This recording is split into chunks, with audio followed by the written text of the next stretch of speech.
Even though you may have the best intentions when starting a brand new habit, it's often the old destructive ones that are in desperate need of our attention. Let me explain. It's around this time of year that people often make drastic decisions. They may do crazy things like pick up running or even remove chocolate completely from their diets. But even though we may feel that these changes can only be a good thing, it isn't going to help much unless we can stick with them in the long term. The problem is that we may often completely neglect the lifestyle and system we've built that's behind these bad habits in the first place. And with all the temptations that we're continually faced with, the effectiveness of our willpower isn't always great. Okay, so perhaps you don't lack the self-control that I do, but I find habits and cravings to be interesting things. Simply put, a habit is a mental problem-solving sequence comprising of a cue and/or craving, a routine, and a reward. When continually repeated, it allows our brains to go into autopilot, saving us valuable mental energy and yielding us quick and satisfying results. The problem is, habits, although highly effective, can turn incredibly destructive very quickly. Because of this, we can say that good or bad, all habits serve you in some way, which is why we repeat them. However, it's often the ones that we pick up unintentionally that are the most problematic. Regarding these bad habits, Charles Duhigg mentions something interesting. In his book, The Power of Habit, he says, "You can't extinguish a bad habit, you can only change it. If you use the same cue and provide the same reward, you can shift the routine and change the habit. Almost any behavior can be transformed if the cue and reward stay the same." Now, this is a pretty bold statement that some may not agree with, but we might be able to agree that perhaps instead of focusing so much on independently adding new habits and removing old ones, we may be more effective by actively replacing destructive habits with systems that provide the same cue and the same reward. In this way, we may be able to kill two birds with one stone in our daily lives and replace the old habits with ones which are much better for our overall health, well-being, and productivity. This past year, I spent some time to reflect about some of these bad habits in my own life. So I thought now might be a good time to share with you 5 destructive habits in my life and what I've been trying to replace them with. The first and foremost bad habit that I have is using social media and browsing the news. Before I made an active change to address this habit, the first precious moments of my day would often be spent aimlessly scrolling through Instagram or reading pointless news articles. These things are described by authors Jake Knapp and John Zeratsky as infinity pools, with infinite content and an infinite waste on your time. Not only is this infinite scroll and slot machine page refresh something found in social media, it's now also making its way into the news. The news is something that I'm becoming increasingly irritated by, as it's becoming increasingly filled with clickbait, anxiety-provoking headlines, and infinite unrewarding, mood-killing content. The thing is, it is important to be kept up to speed, which is why I've been enjoying reading the newsletters from today's sponsor, Morning Brew. I'm beginning to realise that newsletters are a more efficient way to get up to speed with the news, and I've been enjoying the fact that they deliver everything that you need to know in a concise, enjoyable, easy to read format, which comes straight to your inbox and first thing every morning, Monday through Saturday.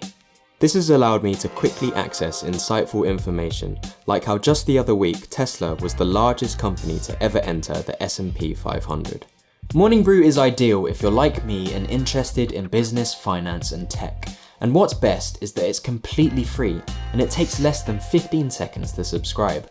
So if this sounds like something that you're interested in, check them out and sign up by clicking the link in the description below. The reason I mention the news and social media is because James Clear mentions in his book Atomic Habits that one of the most practical ways to eliminate a bad habit is to reduce exposure to the cue that causes it. So deleting these infinity pools from your phone is a great and easy start. Alongside finding more efficient alternatives like newsletters, a great replacement for when you're craving mental stimulation is to simply replace the habit with learning something that you're actually passionate about instead. I've discovered replacing infinity pools with ebooks, audiobooks, and podcasts to be so rewarding. And when you combine speed listening to audiobooks with exercising or commuting, it becomes probably the best productivity hack that I've ever discovered.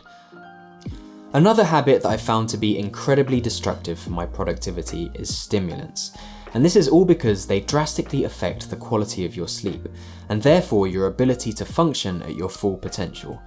In his book, Why We Sleep, Matthew Walker mentions that routinely sleeping less than 6 or 7 hours a night demolishes your immune system, more than doubling your risk of cancer. What's more, this book shows how lack of sleep also destroys your ability to focus and consolidate memories, so keeping habits that are disruptive to your health, memory recall, and productivity is less than logical. I'm sure you probably know by now that you shouldn't drink caffeine less than 10 hours before your bedtime. So when I stopped drinking coffee in the afternoons, I used to struggle without the burst of energy that it brings. Even though at this point I'd cut down to 2 mugs a day, the book Caffeine Blues caused me to realise that caffeine may be contributing to the stress, tension, and occasional vertigo that I'd been experiencing. I love coffee, and I'm not one to drastically quit things completely, but given the scary effects stress can have on our health, I've been encouraged to consider reassessing my caffeine consumption. I've recently taken the step to limit myself to just one regular strength 14-ounce mug each day between 9:30 and 11:30 am, and I've stopped drinking it on an empty stomach. By enjoying this cup of coffee before lunch, you receive the benefits of having it in the morning, whilst also combating the afternoon slump, and it wears off for the most part just in time to sleep. Besides coffee, I'm embarrassed to admit that right now what's wrecking my sleep is the effects of evening sugar and video games. There is nothing I enjoy more than playing Warzone in the evenings with a bag of Haribos, but I found that the adrenaline and energy I was getting from these things was completely destroying any ability to doze off. For you, the problem might be cheese and wine, but because I lack sophistication and I'm still a teenager at heart, my problem is video games and sugar. With this problem, I've discovered that what's helped me the most is getting into the habit of turning off and putting away all of my devices and doing my nighttime routine a whole hour before sleeping. This habit flicks a mental switch in my mind and allows me to spend the remaining time winding down by reading or catching up with niche.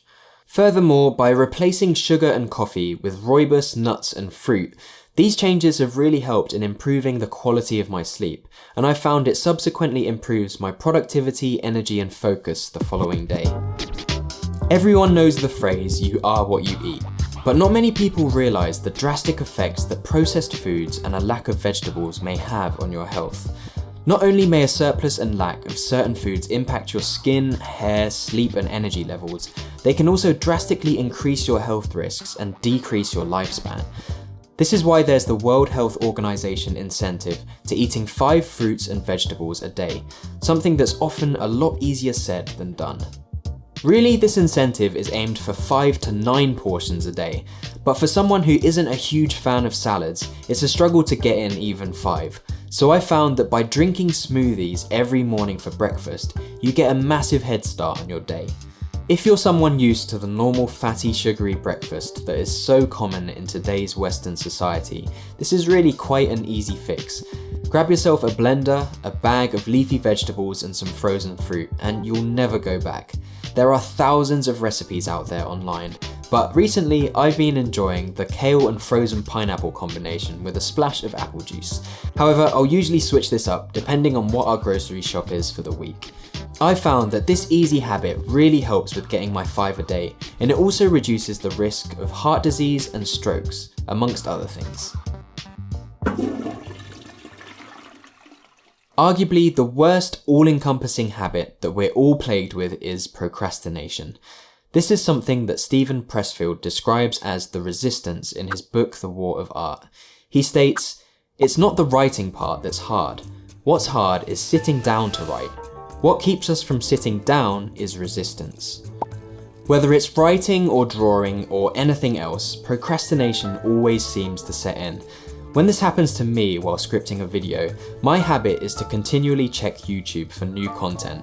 My brain tells me that it's to look for inspiration and to stay informed, but let's face it, it's not. The best way I've found to combat this is by using the Pomodoro technique, and I cannot emphasize enough how valuable this really is when working with a clear direction. As Steven Pressfield goes on to say in his book Do the Work, "Don't prepare, begin.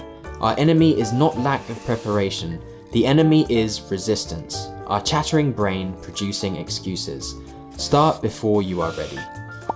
By setting 25-minute intervals for deep work, I find that I maintain so much more focus. When I do find myself struggling to get back to work, I've found a great way to combat procrastination habits is to just simply go out and take a short walk. I took this advice of walking from the book Make Time by Jake Knapp and John Zaratsky, and by taking the same cue of craving inspiration and going on a walk instead, it packs a fresh burst of energy and gives me time to recharge, which ends up taking less time and is more effective than taking aimless breaks. Benjamin Franklin once said, "For every minute spent organizing, an hour is earned." And likewise, Abraham Lincoln said, "Give me 6 hours to chop down a tree, and I will spend the first 4 sharpening the axe." The sentiment here is the benefits of good organization and preparation. The opposite of this is disorganization. I'm not one to riff off the benefits of decluttering, however, you cannot deny its benefits. And from a productivity standpoint, David Allen, the author of Getting Things Done, says, "Most people feel best about their work the week before their vacation, but it's not because of the vacation itself. What do you do the last week before you leave on a big trip? You clean up, close up, clarify, and renegotiate all your agreements with yourself and others. I suggest that you do this weekly instead of yearly." I think he has a good point. I'm completely guilty of letting my little studio dissolve into a disorganized mess. However, I've found that by spending only 5 to 10 minutes every couple of days to get everything back into order, my levels of stress are drastically reduced. And by giving everything a home, I find that I save a ton of time, which I would have otherwise spent reshuffling things that I've misplaced or forgotten about. So whenever you notice this happening, it's helpful to take this as a cue to apportion just 5 to 10 minutes for a short cleaning sprint, which will help you clear your head and get organized, rather than just sinking back into the habit of letting things pile up. Your bad habits may be completely different from mine, but bad habits come in many different shapes and sizes, so if you can find a way to identify them and replace them with something else, you'll be on the path to improving your productivity and well-being. In Atomic Habits, James Clear states that the task of breaking a bad habit is like uprooting a powerful oak within us, and the task of building a good habit is like cultivating a delicate flower one day at a time. So when it comes to habit change, we can see that the key is really just consistency. So if we just stick with it, I'm sure that eventually we'll enjoy all of the benefits of all of these things happening on autopilot, which will make for much healthier and happier lifestyles. Finally, I just want to say a big thank you to Morning Brew for sponsoring this video, as it's sponsors like them who allow me to keep doing what I'm doing. And finally, a big thank you to you guys for watching, and I will see you in the next video.